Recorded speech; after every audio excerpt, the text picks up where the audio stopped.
Bonsoir et bienvenue sur Africa 24 dans cette nouvelle édition de l'Africa Tonight. Voici les titres. Les coalitions EDS, PDCI et RDA à la reconquête de Yopougon, ancien bastion électoral de l'ex-président ivoirien Laurent Gbagbo pour les élections législatives du 6 mars. 6 sièges sont en jeu dans cette commune dirigée depuis plusieurs années par le RHDP au pouvoir. Longtemps confiné au Sahel, le terrorisme se répand vers les pays côtiers de l'Afrique de l'Ouest. Pour lutter contre la menace en provenance des pays voisins, le Togo renforce la coopération et la collaboration entre les forces de défense et les populations. 1,6 milliard de francs CFA, c'est le montant du prêt accordé par la Banque africaine de développement au gouvernement camerounais pour la ligne ferroviaire Cameroun-Tchad. La future liaison devrait renforcer l'interconnexion des deux pays et leur intégration à la zone CEMAC.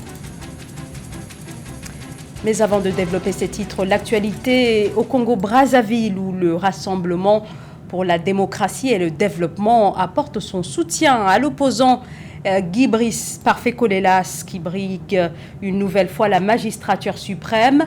Un accord a été signé ce samedi avec le RDD, représenté par son président par intérim, Jean-Jacques Serge Yombi Opango. Guy Brice Parfait-Colélas, arrivé second à la présidentielle de 2016. La prochaine élection présidentielle doit se tenir le 21 mars. Coup d'envoi de la campagne électorale le 5 mars. En Côte d'Ivoire, la campagne électorale se poursuit. Les électeurs sont appelés aux urnes le 6 mars pour renouveler leurs 255 députés. Parmi les circonscriptions à plusieurs sièges figure la commune de Yopougon qui fournit à l'Assemblée 6 parlementaires. Ce district d'Abidjan, ancien bastion du FPI, représente donc un enjeu capital dans ces élections. Reportage entre correspondants, Oliva Diakota. Michel Gbagbo, fils du président Gbagbo, et Dia Oufoué-Augustin, petit-fils du président Félix Oufoué-Boigny, battent ensemble campagne pour la reconquête de Yopougon, bastion électoral de l'ancien président Laurent Gbagbo. Après 10 ans de boycott pour ces législatives, les pro-Gbagbo en alliance avec le PDCI proposent aux électeurs une liste commune conduite par Georges Armand Ouigné, président du parti EDS.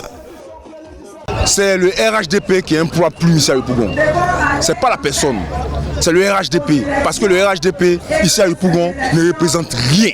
Après une alliance contre un troisième mandat anticonstitutionnel, maintenant concocte une alliance électorale pour la reconquête du Parlement. Et je pense que c'est ce qu'il faut pour les Ivoiriens et c'est ce qu'il faut pour la paix durable en Côte d'Ivoire. Commune la plus peuplée de la Côte d'Ivoire, Yopougon fournit en moyenne 6 députés sur les 255 de l'Assemblée nationale. L'enjeu majeur pour l'opposition est donc de rafler tous les sièges à Yopougon.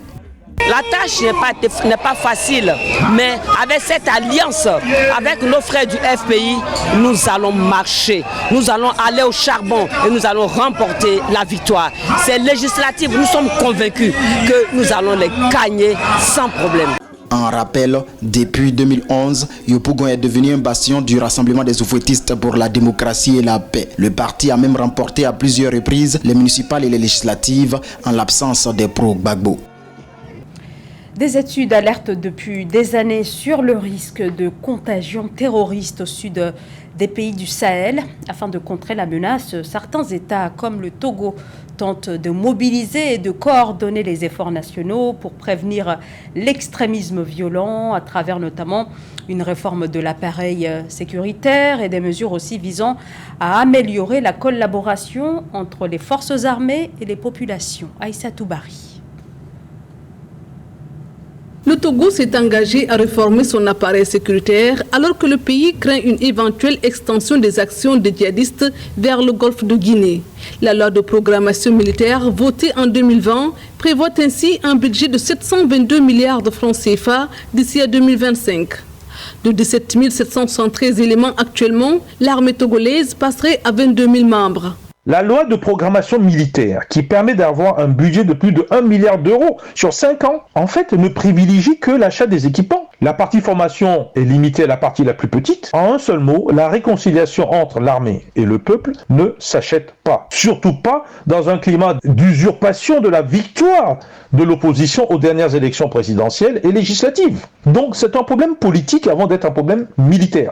Faure Gnassingbé doit reconnaître qu'il fonctionne sur un mandat présidentiel anticonstitutionnel et il doit en fait organiser une conférence inclusive et élargie et comprenant la diaspora. Et il ne peut donc pas le limiter à l'armée, en tout cas pas dans la façon dont il s'y prend. Les autorités prévoient également de rétablir les relations entre l'armée et la population. Des relations qui se sont dégradées lors de la répression des manifestations de 2017. Des ateliers de dialogue ont été organisés dans plusieurs villes du pays qui ont été le théâtre de manifestations, parfois durement réprimées en 2017, notamment à Mango, Sokodé, Atakpamé ou encore Lomé, la capitale. De toute façon, sans le soutien des populations, l'initiative de réconciliation entre l'armée et le peuple se soldera par l'achat des consciences dans les zones peu conscientes, je dirais, des enjeux. Je l'ai déjà dit, c'est en s'infiltrant au sein d'une population laissée pour compte par l'État togolais, ou réduit à la mendicité, notamment dans le nord, que les djihadistes pourraient s'infiltrer, comme ce fut le cas au Mali d'ailleurs.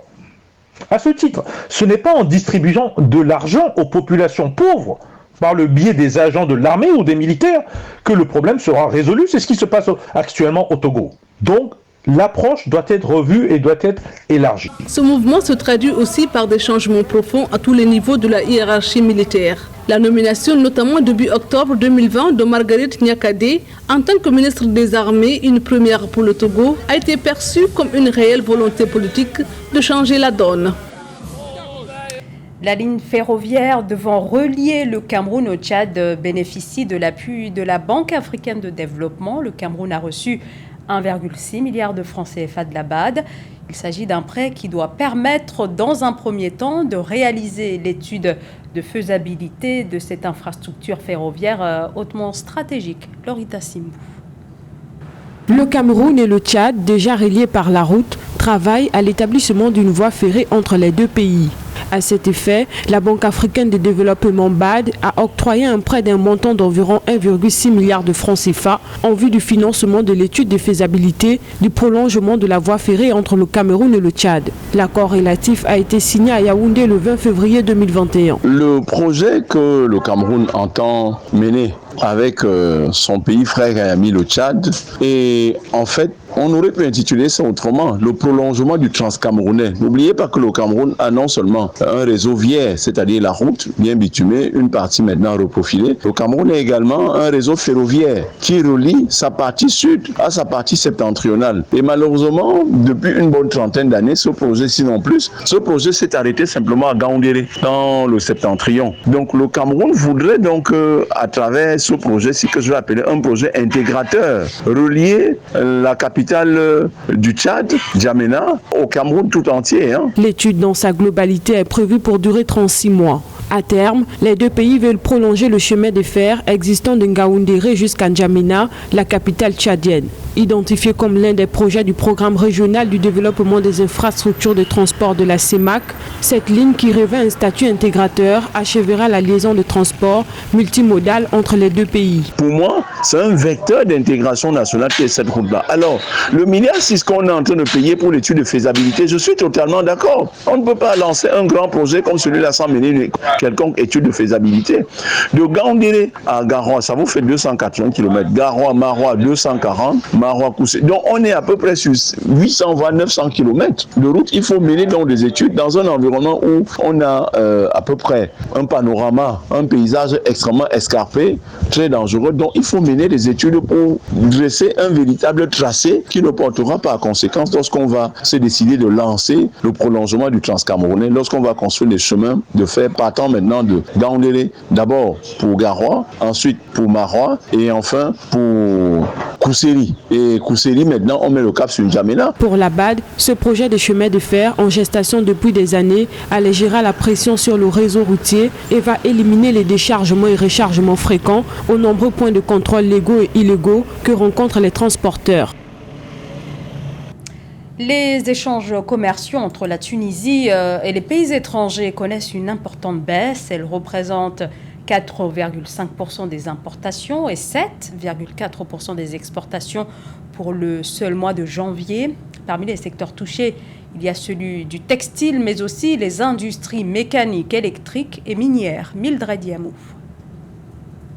Les échanges commerciaux de la Tunisie avec l'étranger ont enregistré une baisse de 4,5% des importations et de 7,4% des exportations en janvier 2021. Selon les données publiées par l'Institut national de la statistique le 23 février 2021, ceci représente un repli de 7,9% pour les exportations et de 10,1% pour les importations par rapport à la même période en 2020. Cela se justifie par le fait que c'est à cet instant justement que le monde entier a dû prendre les mesures, ce qu'on appelait les mesures barrières contre la propagation du coronavirus. Ça veut dire quoi? Vous aviez peut-être des clients, ou à tout le moins, vous aviez un fournisseur en Chine qui vous a envoyé de la matière première, qui vous a envoyé peut-être le matériel électronique, les pièces détachées pour ordinateur, pour usine. Donc même si vous passiez la commande là-bas, c'était certain que vous ne seriez pas livré. Sur pratiquement 12 mois, les échanges ont ralenti. Les contrats qui avaient été signés de façon ferme n'ont pas été honorés. Les données de l'Institut national de la statistique indiquent qu'en valeur courante, les échanges commerciaux de la Tunisie s'élevaient à 1,3 million de dollars pour les exportations et à 1,7 million de dollars pour les importations au cours de la dite période. La baisse significative des échanges commerciaux enregistrés en janvier 2021 a impliqué les secteurs phares de l'économie du pays, notamment le textile, les industries mécaniques et électriques, ainsi que les mines. Ça donnera la possibilité justement aux Tunisiens eux-mêmes de découvrir l'intérieur du pays et de ce fait donc le tourisme intérieur sera développé et par voie de conséquence pourra rapporter un peu plus d'argent dans les caisses de l'État. Et en même temps aussi la recherche pourra se développer au niveau de la Tunisie parce qu'en fait les matières premières qu'on prend de l'extérieur, la technologie qui vient de l'extérieur, avec le coronavirus ça va être un peu difficile, donc donnera donc la possibilité aux chercheurs intérieurs de saisir cette opportunité pour pouvoir montrer ce que ces chercheurs sont capables de faire. Toutefois, les exportations du secteur agricole ont connu une progression de 3,6% en janvier 2021 par rapport à janvier 2020. En outre, les importations du secteur agroalimentaire ainsi que celles du secteur de l'énergie ont augmenté respectivement de 5,2% et de 3,9% en janvier 2021 par rapport à la même période en 2020. En Centrafrique, cela fait 2 mois que les mototaxis ont été interdits de circuler pour des raisons de sécurité, avance le gouvernement qui soupçonne certains chauffeurs de transporter des rebelles. D'un côté, certains comprennent cette décision, de l'autre, c'est l'incompréhension totale de cette mesure qui met en péril toute la profession. Alors, face aux difficultés du quotidien, nombreux sont ceux qui ont alors décidé de braver l'interdiction de circulation. Joël Maribalo.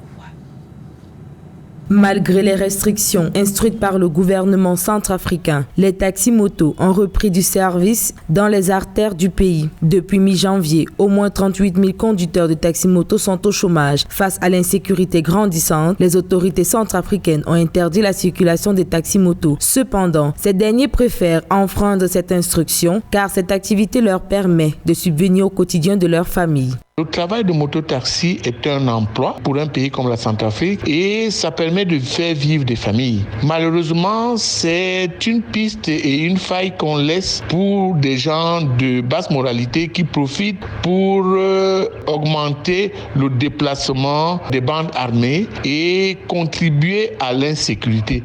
L'activité taxi-moto, plus pratiquée par les jeunes, est devenue indispensable dans le mode de transport en commun, de jour comme de nuit en Centrafrique. Cependant, 6 mois d'état d'urgence ont été décrétés par le gouvernement centrafricain pour permettre aux autorités de traquer les rebelles et de mettre fin à des décennies de conflits afin de rétablir la paix sur l'ensemble du territoire national et par ricochet reprendre les activités en arrêt. L'interdiction des mototaxis peut être regardée comme un enfreint aux libertés individuelles, mais pour l'état de cause, il faut regarder beaucoup plus une décision de réduction de l'insécurité.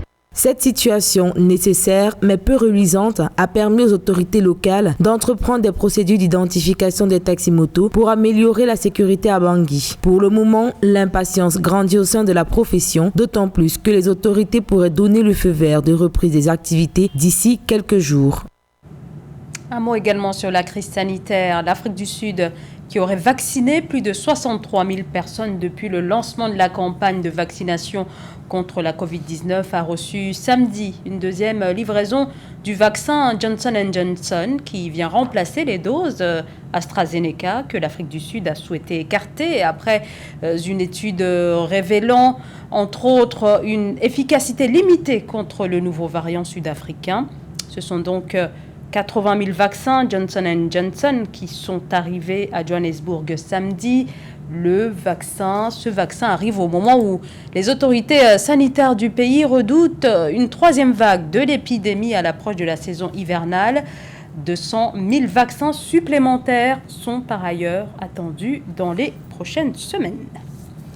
C'est la fin de ce journal. Merci de nous avoir suivis. Dans un instant, une nouvelle édition de l'actualité sur Africa 24.